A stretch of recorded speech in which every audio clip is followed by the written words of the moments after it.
Yeah, so her past is a little bit of a mystery, but I got her from the city essentially. She was taken in some sort of like dog fighting situation. So they believe that it was like a forced breeding thing, but she's always been very, we've come a long way, but she still has very strong reactions to dogs. Everything else, people, kids, everything else is fine. Okay. I haven't tried her on cats or anything. She has a very strong prey drive. She's a terrier, but sit down. But yeah, everything else, she's not food aggressive. She's not toy aggressive. It's just dogs, but it's very bad. So. Okay. Prong from previous trainer, or is that your doing? Yeah, well, I mean, the previous trainer that we had when I first got her did the Prong, so I was sort of to kind of stay that way. Sure. So I'm gonna have you do is you're good on your leash. You're gonna pull forward to bring it in front of you. Okay. There you go. You're gonna just go up and then relax. Now I'm gonna have you not use the word sit. Okay. All you're gonna do is anytime she stands up, you're gonna pull straight up on your prong, Okay. and then with your other hand, if needed, you can put pressure on the hindquarters to reinforce the sitting position. Okay, and I'll explain more as we proceed. So you had one trainer. Was it just the one, or? It was just the one. So she's my second pit that I've ever had. Okay. First one that I had, we would volunteer because she was very, chill and balanced, and so she would sort of help other dogs through their issues. I've never been on this side of it, so sort of anything that I've done personally has been sort of just derived from that experience. Mm-hmm. But I know that I can only take her so far on my own. So. Okay. And then how was it with the other trainer? They just didn't really, it was sort of like a short-term situation just because when I had rescued her, I had shortly thereafter received a promotion at work, and so I just needed a short-term solution. It wasn't the best. I think they tried all they could, they just didn't really have the experience, I don't think. Sure. Yeah. And so then the pandemic hit, and so it's sort of just been this holding pattern. Yeah, so I just want her to be more balanced. My expectation isn't that she's going to go to a dog park and, be that dog, but, just to be able to be more balanced, I think it's just the general goal. Sure. Yeah, I mean, she's pretty aware, right now, that she's in an alert state. Yeah. You see how she just tilted her head because Yeah. she just heard something, right? Yeah. So, and my dog is actually in that room, so just as a heads up to you. Okay, so anything else that I should know about? No, I mean, she's never bitten a person or anything like that. I keep her, pretty well away from other dogs. I live in an apartment building, but we take the stairs. Mm-hmm. So I'm not really... What floor are you? 6th. Okay. So that was nothing. So yeah, my work schedule allows me where I'm pretty much not really going to be walking her whenever there's going to be a high volume of other people or other dogs. Mm-hmm. I do live downtown though, and so I can only control so much with people that have their extendable leashes and things like that. I gotcha. Just want to be more balanced and be able to be able to travel for work and have her stay, or have someone take care of her, not it'd be an ordeal or put them in, some sort of danger or anything like that. So. Sure. Okay. So nothing out of the ordinary for us. We see this all the time. You're in the right direction with the prong collar. It gives you much more control than any other tool aside from a remote collar, in my opinion. And I'm assuming before reaching out and booking this, you researched how we train and methods that we use. Yeah, right? I'm not naive to the fact that it's not going to be probably all positive all the time. Just because the type of dog she is and her specific entrenched issue, I understand that there's going to be other methodologies probably. It's not going to be all treats and such. Yes. So I'm not against positive reinforcement or food. It's a great tool. We use it for our puppies under 6 months. It's great for foundational stuff. It's great for things you want to see again. Yeah. But when it comes to stopping behaviors, that's where positive reinforcement falls short. Yeah. Okay. So we have tools like prong collar. We specialize in remote collar. Okay. Every dog that does training with us, that's over 6 months, is trained on a remote collar. Okay. And it's not because we're lazy, because you'll read stuff like that online. It's because it's the most efficient and effective tool, in my opinion. And dog owners aren't dog trainers. They want a method that they can easily apply that doesn't require them to learn a ton of skills. There is some skill training to a degree, but it's much easier for them, and yet they still get the same level of results. Yeah. Okay. So, are you familiar with what a remote collar is or the technology? Just the e-collar thing? Correct. Yeah. So I've not used them on her, but I mean, I'm familiar with them. I've seen other dogs use them. yeah. So the reason we do remote collar from the get-go is simply because right off the bat you get off-leash control. So like if she happened to get off leash, or maybe I've had it where the client's at a park and their dog's off leash because it's empty, and then all of a sudden somebody walks in with their dog, right? Yeah. Is in those settings you still have a means of communication. Prong collar is a great tool, but the moment you take that prong off, now you no longer have that level of control. So it also allows us, when we're dealing with reactivity, to be able to match a dog's intensity to stop the reactivity. Yeah. Okay. Now, technically speaking, a prong collar can be used to correct a dog for reactivity, but in some cases, the dog's reactivity is greater than the level of the correction that can be delivered through that tool. She redlined so quickly. Yeah. So it ends up becoming a great management tool in those kinds of cases, but then the dog is always triggering. Yeah. And we would like to get the dog to a point where the dog is not trigger, okay, where they're able to see another dog in passing and not blow up, right? And in some cases, the client's able to just walk their dog and take the elevator and all that stuff. Now, because reactivity doesn't go away 100%, it's now much rarer for the dog to trigger because of all the work that you've done. So I've had cases where they'll go for a year, no reactivity, and then one day the dog, something triggers, and then they have the means to stop the dog now. So, because no dog and no person is perfect. When we approach these kinds of cases, people typically think, oh, it's reactivity, so we're going to go out and look for dogs and trigger the reactivity and punish the dog, right? That is an approach, but it's not the approach. Yeah. The first approach. First thing we always want to do is teach a dog how to walk correctly, okay? Reactivity is a heel-based behavior, right? They're on the leash or like a leash-based behavior. Yeah. So leash walking or heel is a leash-based command. And we use that to set the foundation for what the e-collar is for the dog. Okay. So they're not meant to have their muscles stimulated. So an e-collar is a muscle stimulator. They use the technology on humans. That's what's called a TENS unit, TENS. You can go to a Walgreens, go in the back section, and then you'll see what looks like a little bone. You put on your back. It moves the muscles to help ease back pain and relax muscle tension. So it's the same technology, it's just adapted to a collar. A lot of people think of it as electrocution, or they'll call it a shock collar, which is incorrect. The word shock comes from two places. One, when e-collars were first designed, they had like 3 to 5 settings. Yeah. Now we have 127 settings. Okay. So back then it was more abrasive, more quote unquote shocking, because the jumps were so great. So your dog could ignore 2, but then be upping at 3. Okay. So there was no in between, right? For us, we have 127 levels.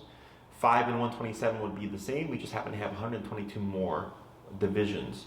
So we can really fine tune it. If she's overriding 40, but 50 is too much, we go to 45, 44, 46, right? We can really dial into the dog to address the specific situation. So with leash walking or with the heel command, what it allows us to do is teach the dog how the e-collar turns on and how it turns off. So that if we find ourselves having to use it for the reactivity, the dog has a baseline understanding of what's happening. Okay? Because again, they're not meant to have their muscles stimulated. So we use a non-confrontational command, just walk beside me, to teach them when you make that decision, it turns on. When you make a different decision, it turns off. Okay. So the dog starts to think, okay, if I do this, it'll turn on. So I don't want it to turn on, so I'm going to do this instead, right? Once we get a firm grasp in the dog's head, usually takes a couple classes, that's fine. Then we start, if you see reactivity in that time frame, in the beginning I may have you, like the first class, avoid it, so I don't flood you with information. The second class, you're my feedback. In some cases, teaching a dog how to heel correctly will resolve 70% of problems. Okay, so you might find, even with the first class, hey Jesse, she was reactive, but it wasn't as intense. And or she wasn't reactive with any dog, every dog. It was just like certain dogs, but other ones she was fine with, and that's already progress. I go, good. The structure and discipline is already having impact, right? And then the second class, we build off of what we learned on the first class, do a few more things. If we have time, I may cover reactivity. Okay. Then you come back your third class, and again, you give me more feedback. Okay. Oh, hey, like, even better than last week, but we're still struggling with like, and you can set your stuff down there. We're still struggling with like dogs 3 feet of us or something like that. Now we have a proximity thing. So then I teach you how do we handle that, okay? So then class 3 is, here are the approaches we have to addressing reactivity. And then at that point, because reactivity is most likely like your greatest or up there in terms of stuff you want to get done. Is that correct? Yeah. So by the time I get to third class, depending on where you're at in your progress, I may tell you to take 2 weeks to just practice. Okay. Okay, so then you wouldn't even come back for class 4. And then let's say you're the end of the 2 weeks is approaching, I would email you or have you email me to give me an update. And if the update is, hey Jesse, I'm still working on reactivity stuff. This is where we're struggling.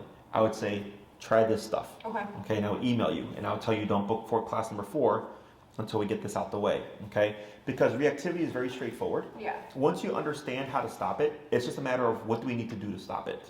Okay? So there's no point in us meeting week after week after week talking about the same thing where I could just email you and say, do this next, do this next. Then once you get it down, then I go, great, come back for class 4. Now let's move on to the next thing. Does that make sense? Yeah. Otherwise, if you come back each week, you may like be finished with your program and then still struggling with something. Yeah. All right. We want to make sure that we resolve that by the time you're done with your program. Okay. Okay. Questions on that? I guess in terms of just the use of the e-collar, is that something that generally like falls off after you make a certain level of progress, or is that just like forever on, like whenever she's walking? Sure, that's a very good question. It's one of the most common questions that I get. I think of the e-collar as a cop on a collar. Okay. Okay. When you need it, you have it. Okay. So that means every walk that you go on, most likely she's going to have it on. Okay. Just in case. Now, it doesn't mean that you're always using it. It's just present in case something happens, just in case, right? So it's what's called opportunistic behavior. Okay. Are you familiar with this? Yeah. What is opportunistic behavior? My understanding of it is just whenever they believe that they can get away with something more or less. Yeah. Yes. Like a kid or Exactly. Yeah. Or even as an adult, right? Yeah. So like easiest example to give is, do you drive? I do drive. Do you go to the expressway? Sometimes, but yeah. Do you go the speed limit? No. Right. But you see a squad car, what happens? Slow down. You slow down. Yeah. That's opportunistic behavior. Classic Yeah, example, of right? So same thing for the dogs. That's why I call it the e-collar, cop on a collar. When it's present, the dog goes, okay, I have to behave myself. And when it's not present, don't have to behave myself, right? Now, it doesn't mean that she's always wearing it. Obviously, like when you're on your walks, she'd have it on. It doesn't mean that you're always using it. If you're doing the training as I've instructed you to, you're not pressing the button, but it's there just in case. Maybe you turn a corner, there's a dog there, you're caught off guard. Oh crap, couldn't plan for that. I need the collar because now she's triggered, right? Because it was so sudden. But we even have answers for stuff like that as well.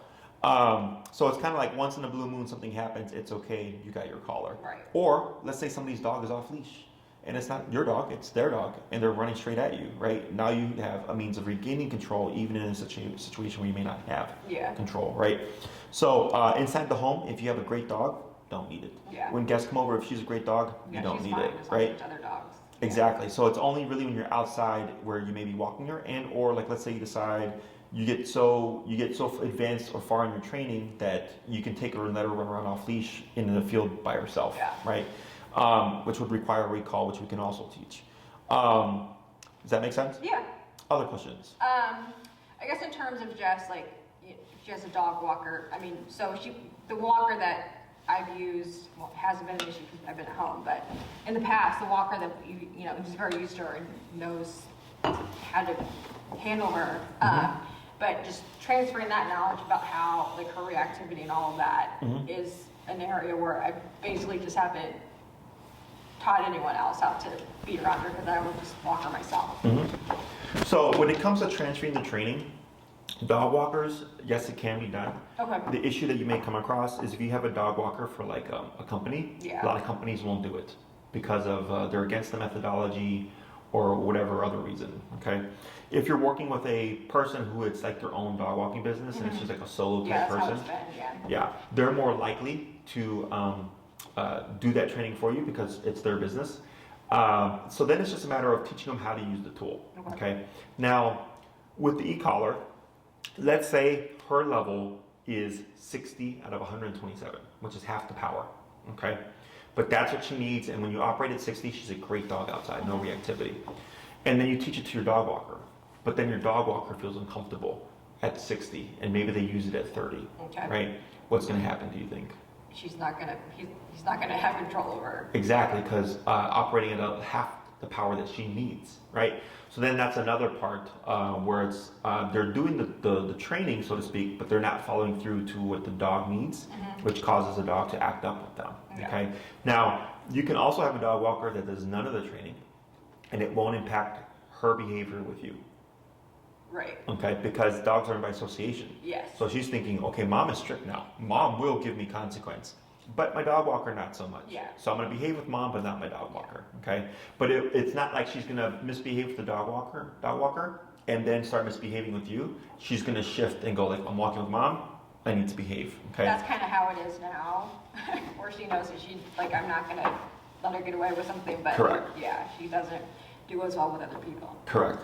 So now, if you give her to someone who does know what they're doing, like Yeah. for instance, we for my daycare, we get dogs like her, and it's easy peasy because we reinforce the same stuff that I teach my clients, which keeps everything harmonious. Yeah. Okay.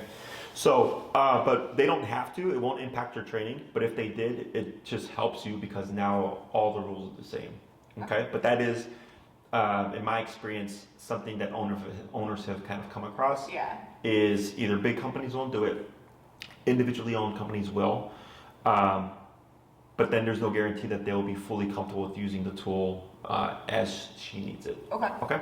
Other questions? Because I would just because I am someone that would rather be part of the training, we've been trying to figure out the best sort of path forward for her, but versus having like the more, I guess, board and train type of situations, where do you see, obviously you've chosen to have the owners be involved, but how, like, just the comparison of the experiences, I guess. Oh yeah. In person, in my book, is always a way to go because you are the greatest tool in the training. Okay, because dogs behave according to you, right? So if you're very strict and you have the tools and the insight and the psychology to keep her behaving well, that's tied to you, right? So board and trains, obviously like there's people that they don't have the time or whatever, but there's certain cases where I just tell them no. Yeah. If it's a human aggression case, I'll tell them no Yeah. because they need to know how to handle a dog like that. We already do. We already have that insight, right? And that's stuff that we can't really transfer to people. Sure. So in my book, it's always worthwhile for the owner to do the training themselves. One, because the training is tied to you from the get-go. Two, you're learning everything hands-on, right? You're making mistakes, you're learning from mistakes. You're the one that has to live with the dog, so all this knowledge is you're developing yourself. So then, like, let's say, you train this dog, great progress, you get the reactivity done, blah, blah, blah, blah, and then you decide to get another dog. And let's say that dog has the same issues. Well, shit, you've already done it before, Yeah. right? That chances are you could just do it again and not need us. So I'm very big on teaching the owners themselves, this is how you work with a dog like this, but then this is also how you live a life with a dog like this, right? And they kind of go hand in hand. The pros of doing it yourself is you learn so much more. The con is it takes longer. Yeah. That's all. Which is fine. For me, I would rather be a part of it. I also don't want to hinder the process because she's, like you said, she's familiar with me, and sometimes she can. I don't want to say she's protective of me, but she's comfortable with me, I guess. More Correct. Or less, yeah. And that creates a dynamic. Yeah. And we need to make sure that that dynamic is understood where it's you are in charge and she's Yeah. not. And so the more you're a part of it, the more she's going to get that impression. Okay. So I agree you should do the training yourself. Okay. And then just sort of, has there ever been like a case where a dog struggled with the e-collar, like it just didn't work? Yes and no. Yeah. When the collar, quote unquote, doesn't work, more often than not, it's because the owner doesn't want to use it the way they need to use it. Okay, so I'll give you an example. It's a pit reactive case. The dog, they did 12 classes. Once we got to class 8 or 9, I told them to take a gap. Okay, they were gone for a month. They came back. They were struggling with reactivity. We had to max out the power. Okay. Okay. So I said, we're at 127. Every time the dog's reactive at this number, don't lower it. They go off. They come back. I think it was like 2 or 3 months later. The dog was doing great. They come back, and I'm like, how's it going? Because I'm thinking we're advancing the training. Yeah. We're making more off-leash training. And then she's like, oh, she's reactive again. And I was like, why is she reactive? Like, I thought we stopped that. Yeah. And she's like, well, she was really good, but then she became reactive. And I was like, okay. I'm like, well, what's your number at? And she's like, I'm at 90. Oh. I was like, why are you at 90? She's like, oh, because she was doing so good. I was like, but now she's not doing so good. Yeah. She's like, right. I'm like, so, but where were you at when she was doing good? 127.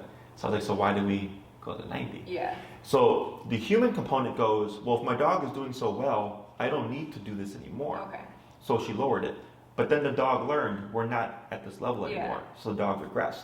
But the owner was still stuck on, because they don't like to be at max power. So she wanted to stay at 90. But that's why they couldn't make any more progress. Okay. So I just said, bump it back up to 127. The dog was doing well because you were at 127. Okay. And it's very common because since we're logical, you know, when we start to get up in those ranges, people start to question things. So like, is this normal? And I go, it's rare, but it does happen. In my experience, more often than not, with pits.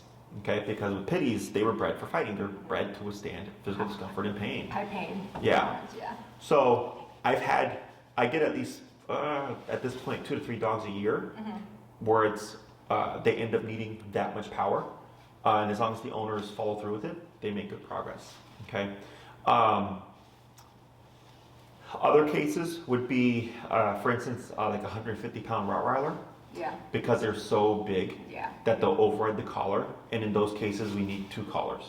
Okay. Okay, so I'll get some clients that go, I don't want to have 2 collars on my dog, and I go, that's fine, but your dog's 150 pounds. This can only do so much, right? So it's really, I understand where they're coming from. Good job.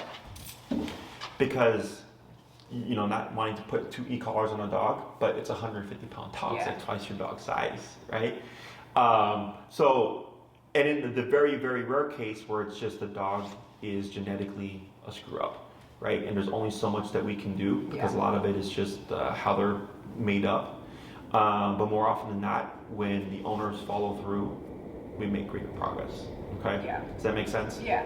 Now, just so that you're aware, when we do the training, I don't just think, oh, you have a pit, go to 127. Yeah. We always start low and we work our way up. And that's why I said, you're my feedback. So if you go out and let's say you're training at 40, and you come back the next week, you're like, hey, Jessie, her leash walking is good, but man, her reactivity is the same. Then I go, okay, well, that tells me that she needs at least more than 40 because that's where you were the whole week, right? So we keep kind of messing with the levels. Calibrating. Yep, and then you might come back one week and you're like, hey, ever since we hit 75, great dog. I go, awesome, 75 is her number. But not uncommon that we get cases where it's 127, and like I said, almost always it's a pitty type breed, okay? And I hate to say it because I have a pit too. No, I know. It's fine. She's always been that, where she just doesn't show pain, like, at all. Yeah. Other questions? I guess just in general, like how like the training is weekly, assuming unless you're supposed to take a break, right? When do the classes typically take place? So that's something you'd schedule with Maria. Okay. So everything that we do is one-on-one. Okay. So you're not going to show up and there's going to be other people there. Sure. Okay. Unless we like coordinate a class where we're working with another client. Okay. It's just your time. Okay. So when it comes to booking, you know, you pick the program that you'd want, and I'll go over that as well. And you can tell Maria, hey Maria, I want to do 6 classes, and here is my schedule. Okay. She'll take your schedule and she will compare it to mine, and then give you times where it works out, and then you pick whichever one you would like. Okay. Let's say you pick Saturday at 11 o'clock because it's open, and Saturday at 11 o'clock, and you did 6 classes for 7 weeks. That's your time. Right. Okay, 6 weeks plus 1. So we would meet weekly, unless I say take a break, come back when you're ready. And during that time, no one can take it from you. Okay. So if you've booked Saturdays at 11 for 6 weeks plus 1, so 7 weeks in total, you're not going to show up one day and we're going to go, oh, sorry, we have to give this time to somebody else. Okay, Maria will let you know. Now, let's say we go out of that time frame. You've used up your, what we call your priority. Maria would contact you, say, hey, like we're past the 7 weeks, just so you know, you still have 2 classes left over. When would you like to book them? Okay. Right? So maybe I'm already booked because Saturdays and Sundays are usually my busiest. Of course. And you go, oh, I'm available on Sundays. And then she's like, oh, great, Jesse has a 2 o'clock open next Sunday. And you go, okay, cool, can you book me now? Like, not a problem. So you don't lose the classes, you just lose the time. Right. Okay? Okay. Which happens if we're pushing out, but that's why I like to get everything that we need to done first. Right. On the week-to-week basis. And then by the time you're doing your break, you have enough to work on that it's not a big deal. Okay? Other questions? Okay. And then, so we're scheduling in like seven class blocks, or is it like, because it takes like 12 to 16 classes, you were saying, or more if it's a particularly extreme case, like how does the blocking work? Sure. So on my website, there's obedience and behavior programs, right? The behavior program is like that $5,000 one or something, right? You don't need that program, okay? So the 3, 6, 9, and 12-week programs are both obedience and behavior. Okay. This is behavior, but it's like a minor behavior. It's not like she's attacking people to come into your home or anything like that, right? That's what that $5,000 one is more for. It's for like dogs where like the owner can't even live their life with them type of thing, okay? I would put you at minimum 6 classes, 9 if you just want a little bit of a buffer, okay? The way I would break it down, if you did 6, is I do bare bones, meaning I'm going to focus on just the stuff that I know that pertain to what you're dealing with, okay? Because I don't want to teach you anything that's not going to be useful, okay? Once we accomplish what we need to accomplish, if we have classes left over, then I'll say, would you like to learn recall, or would you like to teach your dog something other skill? And then you call the shots there, okay? But I know we want leash walking and reactivity. And those things kind of go hand in hand, okay? So if you did 6 classes, it's going to be the first 2 classes on leash walking, the healing exercise, which will also entail reactivity, okay? Come the 3rd class. If it's, hey, we're still struggling with reactivity type stuff, then the 3rd class becomes a class dedicated to reactivity, okay? Now, at that point, if you're struggling, that's where I'll tell you, take 2 weeks, okay? You go and take your 2 weeks, and then you follow up, and you're like, hey, Jesse, since we applied whatever we learned that last class, it's been night and day. I'm very happy. I go, great, come back for class 4. What would you like to learn? Oh, can we do recall? Sure, let's do recall. So then we do recall class 4, okay? Once we get the reactivity stuff done, the other classes are quote unquote variables, okay? If you did a 9-class course, it allows me to help you push your obedience to a higher level, like more towards off-leash. If your primary concern is just, I want to walk my dog in peace and not worry about reactivity, then you're fine with 6 classes, okay? More often than not, in a 6-class course, we will cover reactivity, leash walking, and recall, okay? The reason why I keep stressing recall is because if she happens to get off leash, you want to have the ability to return your dog, right? No matter what. And then once we got that down, the next useful command is stationary control. Usually we teach the place command on the dog bed, which allows a lot of clients like take their dogs to restaurants and stuff. I know it doesn't seem like a lot of time, but because of the tools that we're using, it allows us to get very efficient, very effective training. And it's really, once you understand the tools, it's just take this and apply it to life. Okay, everything that I teach is so that you can live your life with your dog and live the life that you would like. Okay? Questions on any of that? No, I guess then, in terms of like what the next steps would be, like how enrollment and all that stuff, I would coordinate with Maria? Yes. Okay. So, Maria does all my booking and scheduling. Okay. So, you would mull it over, and if it's like, hey, Maria, I want to do 6 classes or what have you, she'll do all the coordinating. Initially, you will be on a class-by-class basis, okay? Until we get to the point where I go, okay, now you can take a gap, and that's where things get shifted. And there's some clients that will start the training, like I have a client right now, reactivity. We got the reactivity done 2nd class. So then 3rd class was just catching up the husband. The 4th class, they wanted stationary control, and then now they're taking a break. They're not going to do recall because they're not going to train in the cold. Okay, they said they're going to come back in the spring. Okay, and I said that's perfectly fine. They just wanted to get the stuff they wanted done, right? So that's perfectly fine as well, because they're letting us know in advance, this is what we're planning on doing. No big deal. So same thing for you. You're more than welcome to do the classes, take your break, cover the recall, cover the reactivity, come back and do the recall type stuff or whatever. As long as you know that you would be training in the cold when we're not training inside or whatever. We're fine with the cold. Yeah. So I leave that all to the client.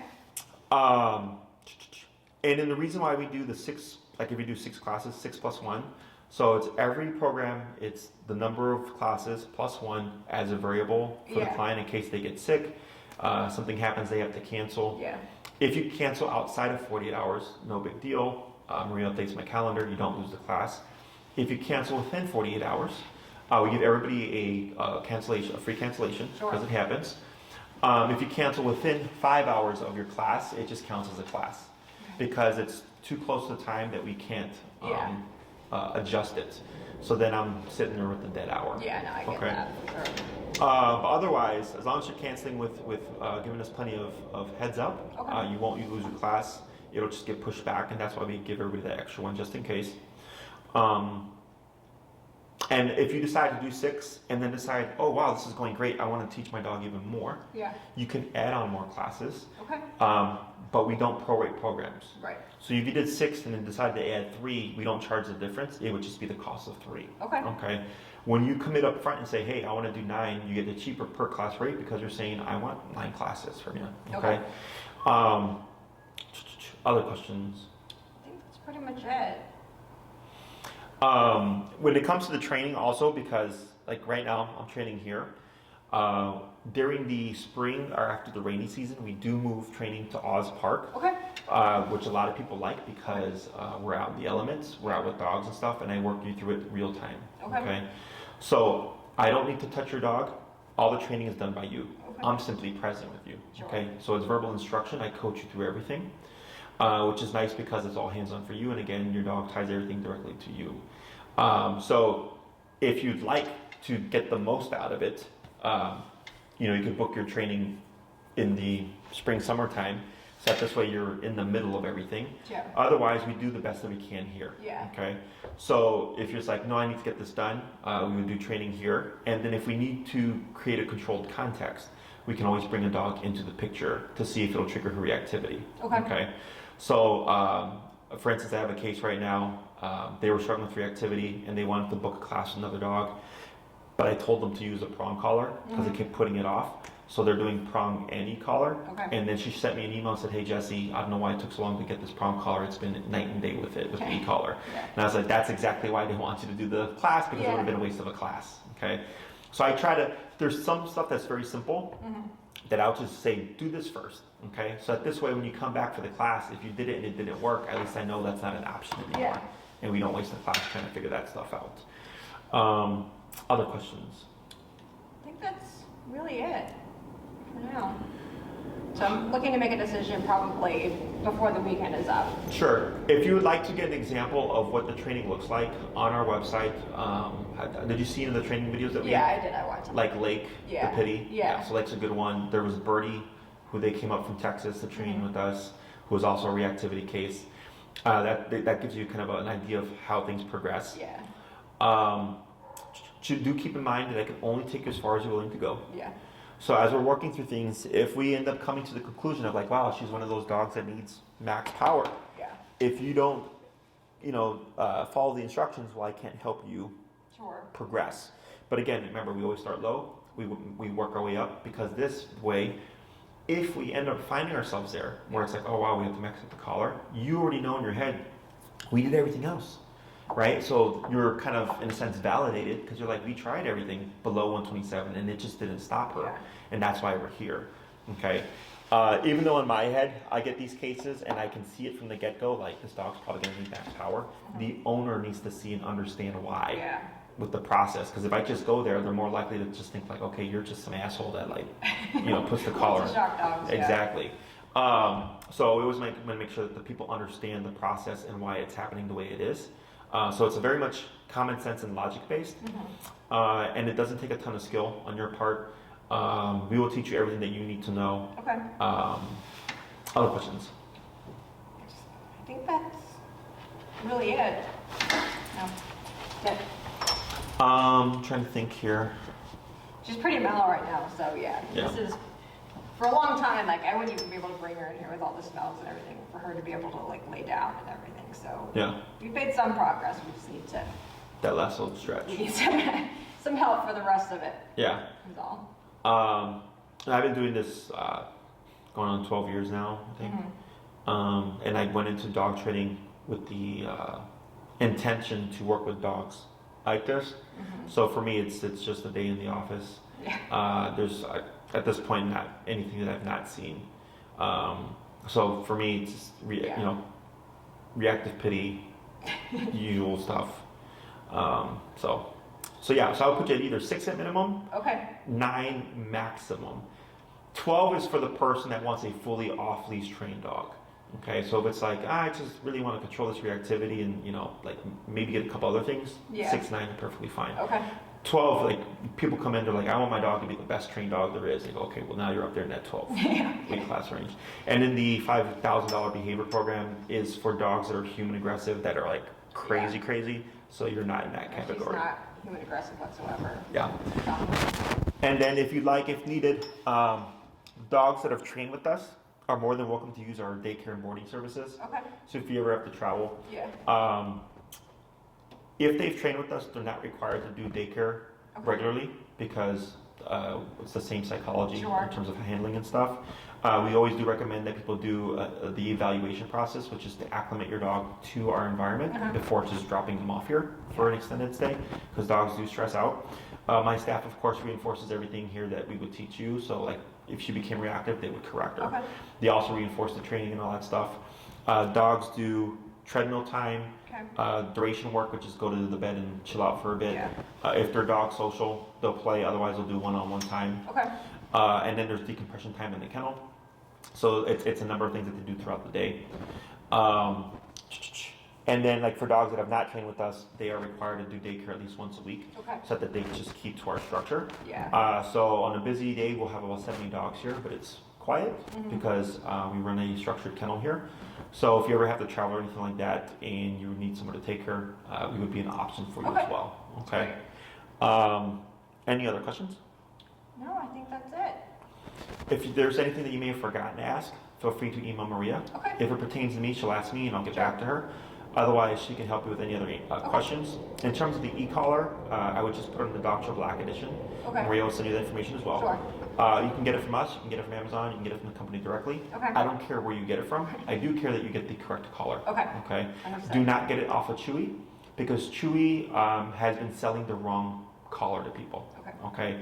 And they've been showing up to class with the wrong collar, and every single time I ask them where did you get it from, it's always been Chewy. Okay. So, but she'll send you the information, and then just make sure that when you get your product, it does say Black Edition on it. It's very obvious. You can't miss it. And then don't need to do anything with it. And then chances are, before your class starts, you'll get an email from me with videos for you to review to prep you for the class. Again, nothing you need to do in terms of the collar. It's just really to get you started, so that when you come here, we can just jump straight into training. Okay.